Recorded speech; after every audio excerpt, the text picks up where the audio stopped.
comenzamos con el capítulo 34 que dice, que se llama, que proporciona a Picaporte la ocasión de prorrumpir en un juego de palabras atroz, pero quizá inédito.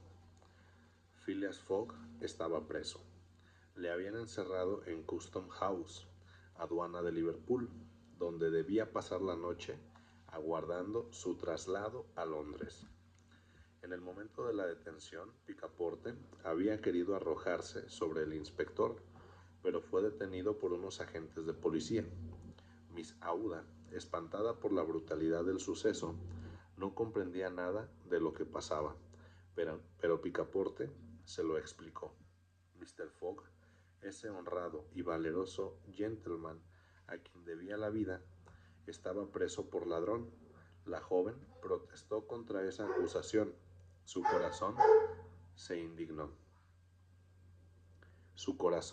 indignó. Las lágrimas corrieron por sus mejillas cuando vio que nada podía hacer ni intentar para liberar a su salvador. En cuanto a Fix, había detenido al gentleman porque su deber se lo mandaba, fuese o no culpable. La justicia decidiría. Y entonces se le ocurrió a Picaporte una idea terrible, la de que él tenía la culpa de toda esta desgracia. ¿Por qué había ocultado a Mr. Fogg lo que sabía? Cuando Fix había revelado su condición de inspector de policía y la misión de que estaba encargado, ¿por qué no se lo había avisado a su amo? Advertido quizá hubiera dado a Fix pruebas de su inocencia, demostrándole su error, y en todo caso no hubiera conducido a sus expensas y en seguimiento a ese maligno agente, cuyo primer cuidado había sido prenderle al poner el pie en el suelo del Reino Unido. Al pensar en sus culpas e imprudencias, el pobre mozo sentía irresistibles remordimientos. Daba lástima verle llorar y querer hacer hasta romperse la cabeza. Miss Aouda y él se habían quedado a pesar del frío, bajo el peristilo de la aduana. No querían ni uno ni otro abandonar aquel sitio sin ver de nuevo a Mr. Fogg. En cuanto a estaba bien y perfectamente arruinado, y esto en el momento en que iba a alcanzar su objeto. Lo perdía todo, sin remedio. Habiendo llegado a las 12 menos 20 a Liverpool el 21 de diciembre, tenía de tiempo hasta las 8:45 para presentarse en el Reform Club, 9 horas y 15 minutos, y le estaban 6 para llegar a Londres. Quien entonces hubiera penetrado en el calabozo de la aduana habría visto a Mr. Fogg inmóvil, sentado en un banco de madera, imperturbable y sin cólera. No era fácil asegurar si estaba resignado, pero este último golpe no le había tampoco conmovido, al menos en apariencia. Se habría formado en él una de esas iras secretas, terribles porque están contenidas y que solo estallan en el último momento con irresistible fuerza. No se sabe. Pero Phileas Fogg estaba allí, calmoso y esperando. ¿Qué? ¿Tendría alguna esperanza? Creía aún en el triunfo cuando la puerta del calabozo se cerraba sobre él. Como quiera que sea, Mr. Fogg había colocado cuidadosamente su reloj sobre la mesa y miraba cómo marchaban las agujas. Ni una palabra salía de sus labios, pero su mirada tenía una fijeza singular. En todo caso, la situación era terrible, y para quien no podía leer en esa conciencia se resumía así. En el caso de ser hombre de bien, Phileas Fogg estaba arruinado. En el caso de ser ladrón, estaba cogido. ¿Tuvo acaso la idea de escaparse? Trató de averiguar si el calabozo tenía alguna salida practicable.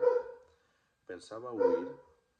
Casi pudiera creerse esto último, porque en cierto momento se paseó alrededor del cuarto, pero la puerta estaba sólidamente cerrada y la ventana tenía una fuerte reja. Volvió a sentarse y sacó de la cartera el itinerario del viaje, abriéndola en la línea que contenía estas palabras: 21 de diciembre, sábado, en Liverpool, añadió, día 80 a las 11:40 de la mañana, y aguardó. Dio la 1 en el reloj de Custom House. Mr. Fogg reconoció que su reloj adelantaba 2 minutos. Dieron las 2. Suponiendo que tomase entonces un expreso, aún podía llegar al Reform Club antes de las 8:45. Su frente se arrugó ligeramente. A las 2:33 se escuchó ruido fuera y un estrépito de puertas que se abrían. Se oía la voz de Picaporte y también la de Fix. La mirada de Phileas Fogg brilló un instante.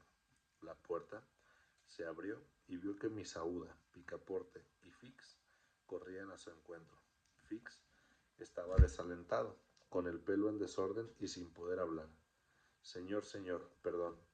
Una semejanza deplorable. Ladrón cogido hace 3 días. Voz libre. Fix tartamudeaba. Phileas Fogg estaba libre. Se fue hacia el detective. Le miró de hito en hito y, ejecutando el único movimiento que en toda su vida había hecho, echó sus brazos atrás y luego, con la precisión de autómata, golpeó con los 2 puños al desgraciado inspector. Picaporte se permitió un juego de palabras muy digno de un francés. Bien aporreado, pardiez. Bien puede llamarse eso una bella aplicación de puños de Inglaterra. Derribado por el suelo, Fix no pronunció una sola palabra, pues no le habían dado más que su merecido. Y entre tanto, Mr. Fogg, Miss Aouda y Picaporte salieron de la aduana, se metieron en un coche y llegaron a la estación. Phileas Fogg preguntó si había algún expreso dispuesto a salir para Londres. Eran las 2:40. El expreso había salido 35 minutos antes. Phileas Fogg pidió entonces un tren especial. Había en presión varias locomotoras de gran velocidad, pero atendidas las exigencias del servicio, el tren especial no pudo salir antes de las 3. Phileas Fogg, después de haber hablado al maquinista de una prima por ganar, corría en dirección de Londres en compañía de la joven y de su fiel servidor. La distancia que hay entre Liverpool y Londres debía correrse en 5 horas y media, cosa muy fácil estando la vía libre, pero hubo atrasos forzosos y cuando el gentleman llegó a la estación todos los relojes de Londres señalaban las 9:10. Phileas Fogg, después de haber dado la vuelta al mundo, llegaba con un atraso de 5 minutos. Había perdido.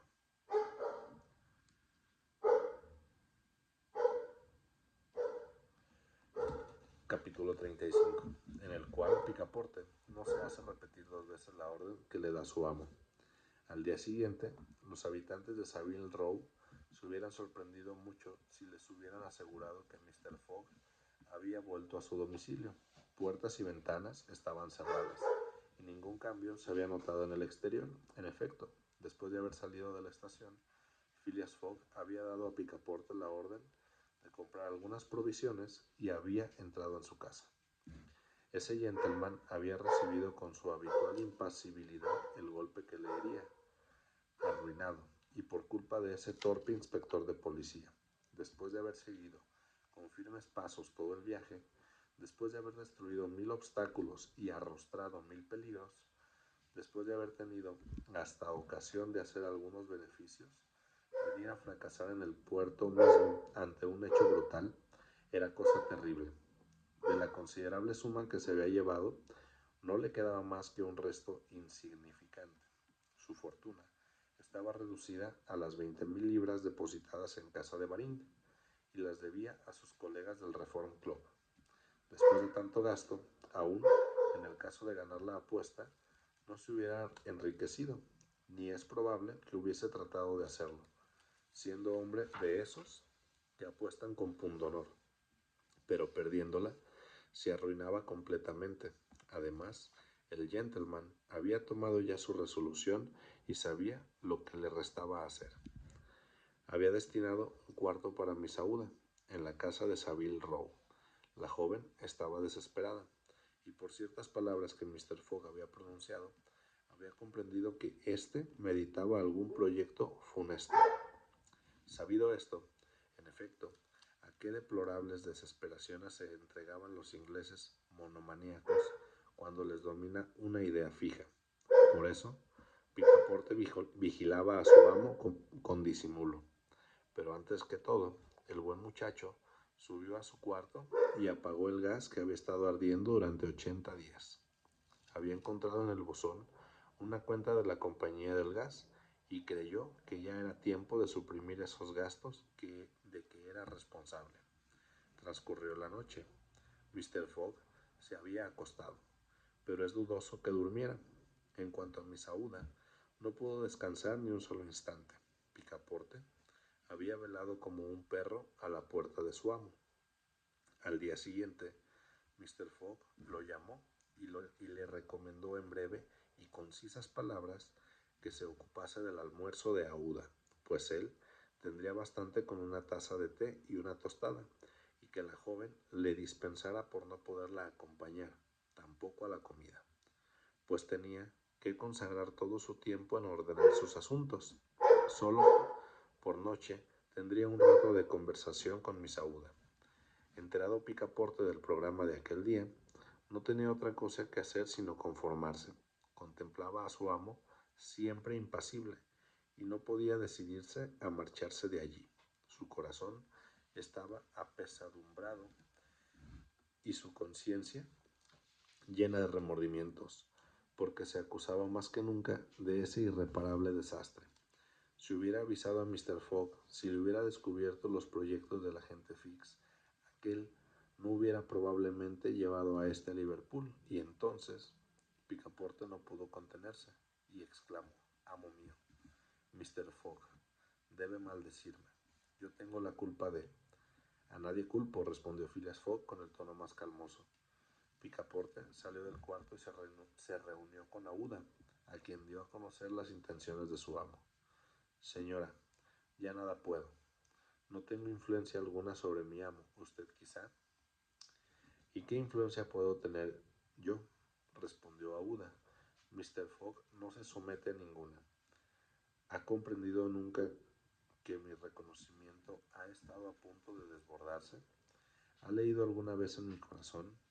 Amigo mío, es preciso no dejarle solo ni un momento. Dice que ha manifestado intenciones de hablarme esta noche. Sí, señora, se trata sin duda de regularizar vuestra situación en Inglaterra. Aguardemos, respondió la joven, quedándose pensativa. Así, durante aquel día, que era domingo, la casa de Savile Row parecía deshabitada, y por vez primera desde que vivía allí, Phileas Fogg no fue al club. Cuando daban las 11:30 en la torre del Parlamento. ¿Y por qué se había de presentar en el Reform Club? Sus colegas no le esperaban, puesto que la víspera, sábado, fecha fatal del 21 de diciembre a las 8:45, Phileas Fogg no se había presentado en el salón del Reform Club y tenía la apuesta perdida. Ni era siquiera necesario ir a casa de su banquero para entregarla, puesto que sus adversarios tenían un talón firmado por él, bastando un simple asiento en casa de Baring para transferir el dinero. No tenía pues Mr. Fogg necesidad de salir, y no salió. Estuvo en su cuarto ordenando sus asuntos. Picaporte no cesó de subir y bajar la escalera de la casa de Savile Row, atento a la puerta del cuarto de su amo, en lo cual no creía ser indiscreto. Miraba por el ojo de la cerradura, imaginándose que tenía este derecho porque temía a cada momento una catástrofe.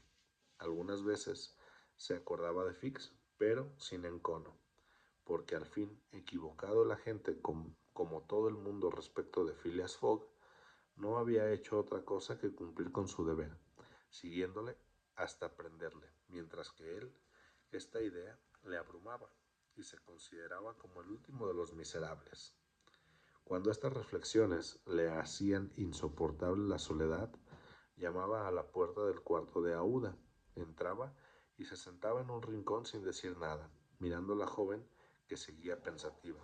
A las 7:30 de la tarde, Mr. Fogg hizo preguntas a Miss Aouda si le podía recibir, y algunos instantes después la joven y él estaban solos en el cuarto de esta. Phileas Fogg tomó una silla y se sentó junto a la chimenea, enfrente de Aouda, sin traslucir emoción alguna. El Fogg de regreso era exactamente el Fogg de partida, igual calma e idéntica impasibilidad. Estuvo sin hablar 5 minutos y luego, elevando su vista hacia Aouda, le dijo: «Señora, ¿me puede perdonar que le haya traído a Inglaterra?» «Yo, Mr. Fogg», respondió Aouda, comprimiendo los latidos de su corazón. «Cuando tuve la idea de llevarla lejos de aquella región tan peligrosa para usted, yo era rico y esperaba poner una parte de mi fortuna a su disposición. Su vida hubiera sido feliz y libre. Ahora estoy arruinado. Lo sé, Mr. Fogg, y a mi vez le pregunto si me perdona que le haya seguido, y quién sabe, el haber contribuido quizá a su ruina. Señora, no podía permanecer en la India, y su salvación no quedaba asegurada sino alejándola bastante, para que aquellos fanáticos no pudiesen apresarla nuevamente. Así pues, Mr. Fogg, no satisfecho con librarme una muerte horrible, se creía obligado además a augurarme una posición en el extranjero. Sí, señora, pero los sucesos me han sido contrarios. Sin embargo, le pido que me permita disponer a su favor de lo poco que me queda. ¿Y usted qué va a hacer? Yo, señora, no necesito nada, dijo con frialdad el gentleman. Pero ¿de qué modo considera la suerte que le aguarda? Como conviene hacerlo. En todo caso, la miseria no puede cebarse en un hombre como usted. Sus amigos. No tengo amigos, señora. Sus parientes. Yo no tengo parientes. Entonces, le compadezco, Mr. Fogg, porque el aislamiento es cosa bien triste. ¿Cómo? No hay un solo corazón con quien desahogar sus pesadumbres. Sin embargo, se dice que la miseria entre dos es soportable. Así lo dicen, señora. Mr. Fogg,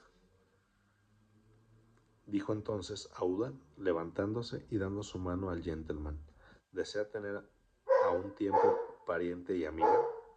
¿Quiere usted casarse conmigo? Mr. Fogg, al oír esto, se levantó. Había en sus ojos un reflejo insólito y una especie de temblor en sus labios. Aouda le estaba mirando. La sinceridad, la rectitud, la firmeza y suavidad de esta mirada de una noble mujer que se atreve a todo para salvar a quien lo ha dado todo, le admiraron primero y después le cautivaron. Cerró un momento los ojos como queriendo evitar que aquella mirada le penetrase más todavía, y cuando los abrió, dijo sencillamente: «La amo, en verdad, por todo lo que hay de más sagrado en el mundo. La amo y soy todo suyo». «Ah», exclamó Miss Aouda, llevando la mano al corazón. Llamaron a Picaporte y cuando se presentó Mr. Fogg, tenía aún entre sus manos la de Miss Aouda. Picaporte comprendió, y su ancho rostro se tornó radiante como el sol en el cenit de las regiones tropicales.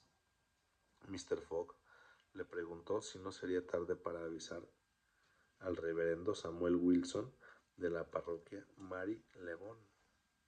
Picaporte, con la mejor sonrisa del mundo, dijo: «Nunca es tarde». Eran las 8:50. «¿Será para mañana lunes?», preguntó Picaporte.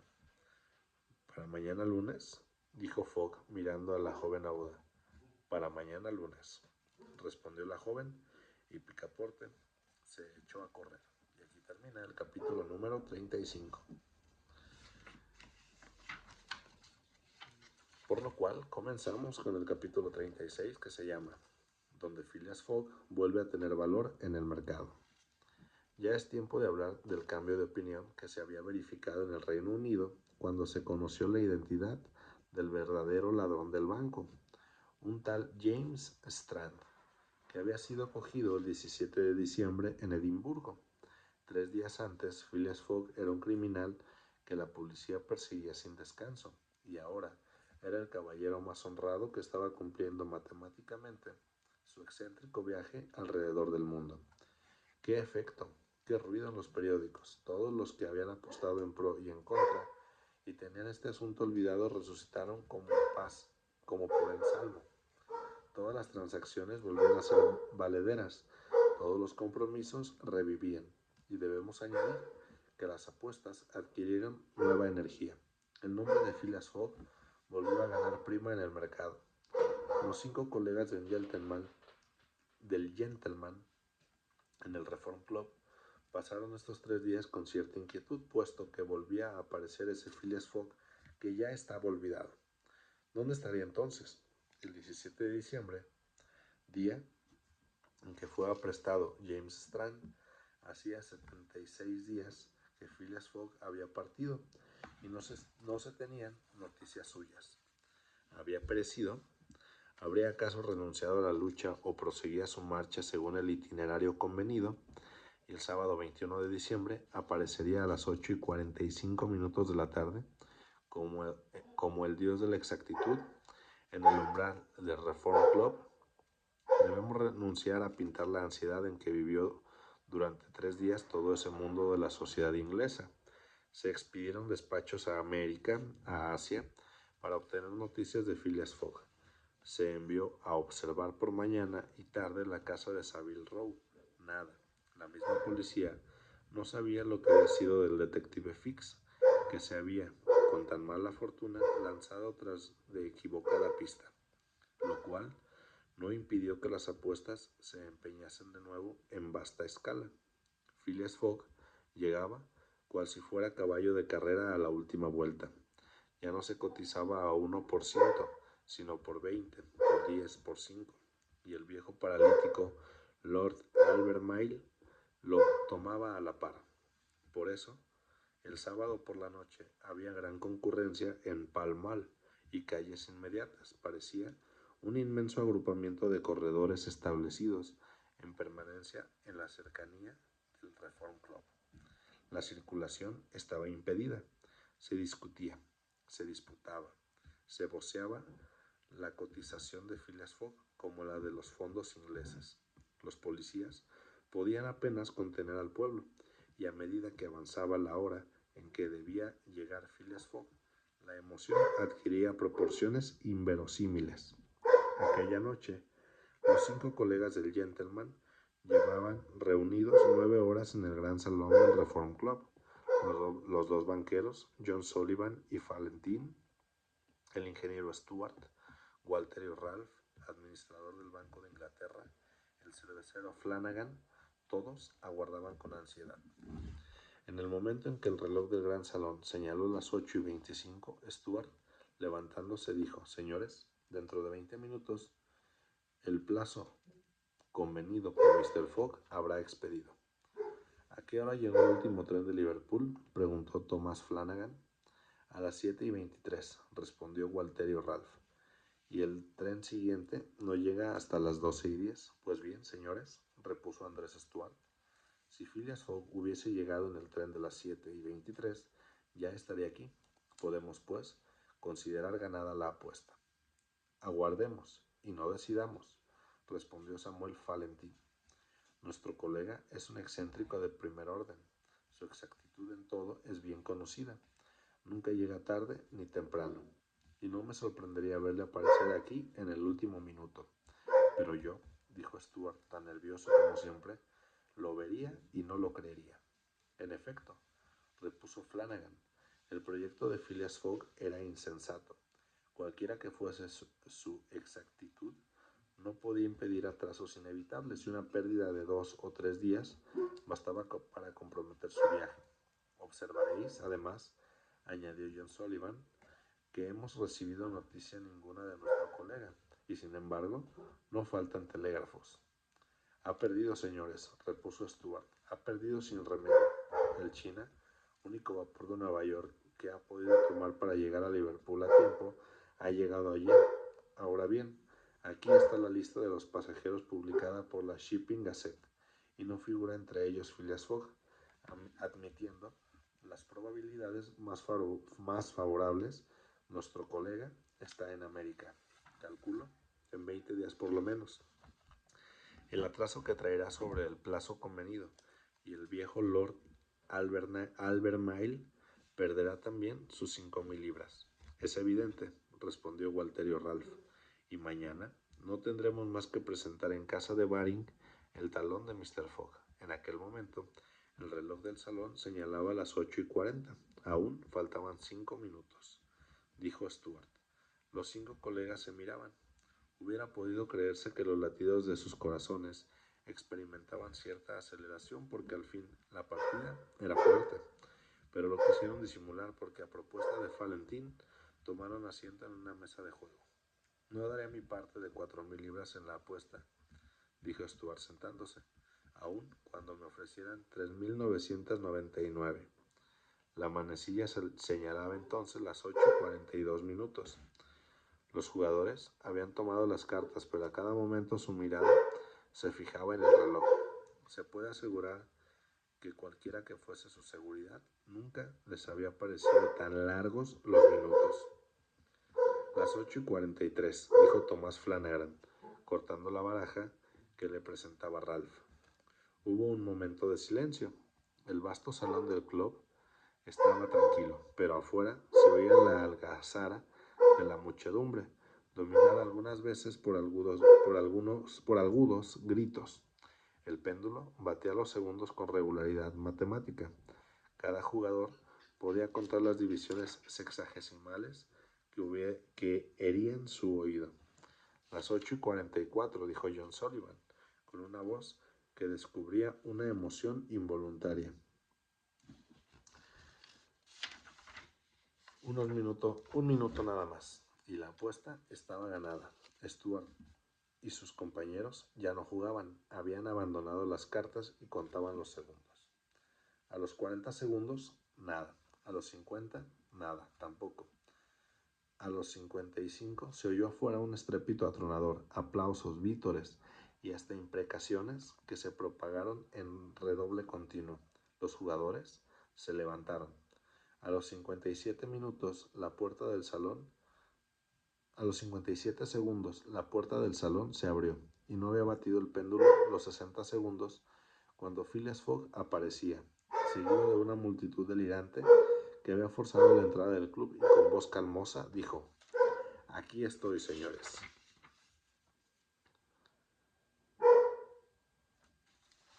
Y aquí termina el capítulo 38. Continuamos con el capítulo final, que es el capítulo 37, y se llama donde se prueba que Phileas Fogg no ha ganado nada en dar la vuelta al mundo, sino el honor. Sí, Phileas Fogg en persona. Recuérdese que a las 8:05 de la tarde, unas 24 horas después de la llegada de los viajeros a Londres, Picaporte había sido encargado de prevenir al reverendo Samuel Wilson para cierto casamiento que debía verificarse al día siguiente. Picaporte se había marchado muy alegre, con paso rápido, al domicilio del reverendo Samuel Wilson, que no había vuelto aún a casa. Naturalmente, Picaporte tuvo que estar esperando unos 20 minutos. En suma, eran las 8:35 cuando salió de casa del reverendo. ¿Pero en qué estado? El pelo, desordenado, sin sombrero, corriendo como nunca antes ha corrido hombre alguno, derribando a los transeúntes y precipitándose como una tromba en las aceras. En 3 minutos llegó a la casa de Savile Row y caía sin aliento en el cuarto de Mr. Fogg. No podía hablar. «Señor», tartamudeó Picaporte, «casamiento imposible». «¿Imposible?» «Imposible para mañana». «¿Por qué?» Porque mañana es domingo». «Lunes», respondió Mr. Fogg. «No, hoy sábado». «¿Sábado? Imposible». Sí, exclamó Picaporte. «Se ha equivocado en un día.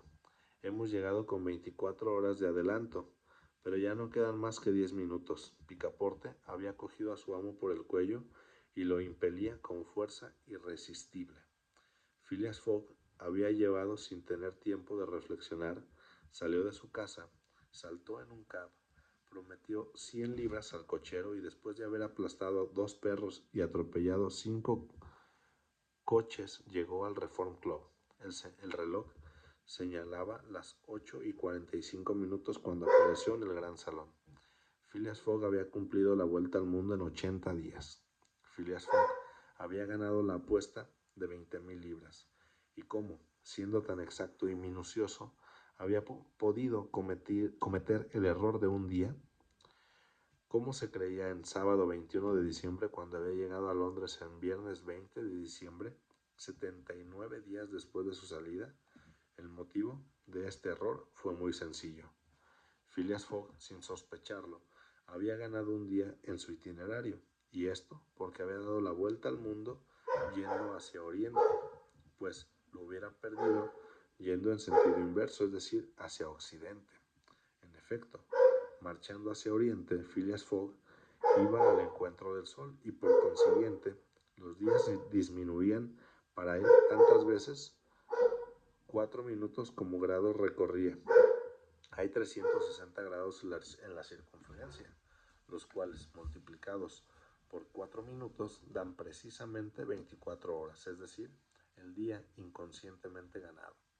En otros términos, Phileas Fogg, marchando hacia Oriente, vio el sol pasar 80 veces por el meridiano. Sus colegas de Londres no lo habían visto más que 79. Por eso, aquel mismo día, que era sábado y no domingo como lo creía Mr. Fogg, le esperaban los de la apuesta en el salón del Reform Club. Y esto es lo que el famoso reloj de Picaporte, que siempre había conservado la hora de Londres, hubiera acusado, si al mismo tiempo que las horas y minutos hubiese marcado los días. Phileas Fogg había ganado, pues, las 20,000 libras, pero como había gastado en camino unas 19,000, el resultado pecuniario no era gran cosa. Sin embargo, como se ha dicho, el excéntrico gentleman no había buscado en esta apuesta más que la lucha y no la fortuna, y aún distribuyó las 1,000 libras que le sobraban entre Picaporte y el desgraciado Fix, contra quien era incapaz de conservar rencor, solo que para guardar las formas descontó a su criado el precio de las 1920 horas de gas gastado por su culpa. Aquella misma noche, Mr. Fogg, tan impasible y tan flemático como siempre, dijo a Miss Aouda: ¿Le conviene aún el casamiento, señora? Mr. Fogg respondió: Miss Aouda, a mí me toca hacer la pregunta. Estaba arruinado y ya es rico. Señora, esa fortuna le pertenece. Sin la idea de ese matrimonio, mi criado no habría ido a casa del reverendo Samuel Wilson. No se hubiera descubierto el error y, mi querido Fogg, dijo la joven. Mi querida Aouda, respondió Phileas Fogg. Bien se comprende que el casamiento se hizo 48 horas más tarde y Picaporte, engreído, resplandeciente, deslumbrador, figuró como testigo de la novia. ¿No le había él salvado y no le debía esa honra? Al día siguiente, al amanecer, Picaporte llamó con estrépito a la puerta de su amo. La puerta se abrió y apareció el impasible gentleman. ¿Qué hay, Picaporte? Lo que hay, señor, es que acabo de saber que ahora mismo que podíamos haber dado la vuelta al mundo solo en 79 días, sin duda, respondió Mr. Fogg, no atravesando la India, pero entonces no hubiera salvado a Miss Aouda, no sería mi mujer y Mr. Fogg cerró tranquilamente la puerta. Así, pues, la apuesta estaba ganada, haciendo Phileas Fogg su viaje alrededor del mundo en 80 días.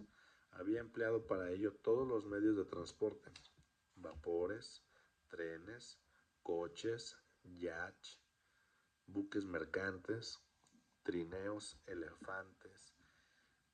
El excéntrico gentleman había desplegado en ese negocio sus maravillosas cualidades con serenidad y exactitud. ¿Pero qué había ganado con esta excursión? ¿Qué había traído de su viaje? Nada, se dirá, nada. Enhorabuena, a no ser por una linda mujer que, por inverosímil que parezca, le hizo el más feliz de los hombres. Y en verdad, ¿no se daría por menos la vuelta al mundo? Y este es el punto final del libro. Aquí termina esta historia, este cuento. se llama La Vuelta al Mundo en 80 días.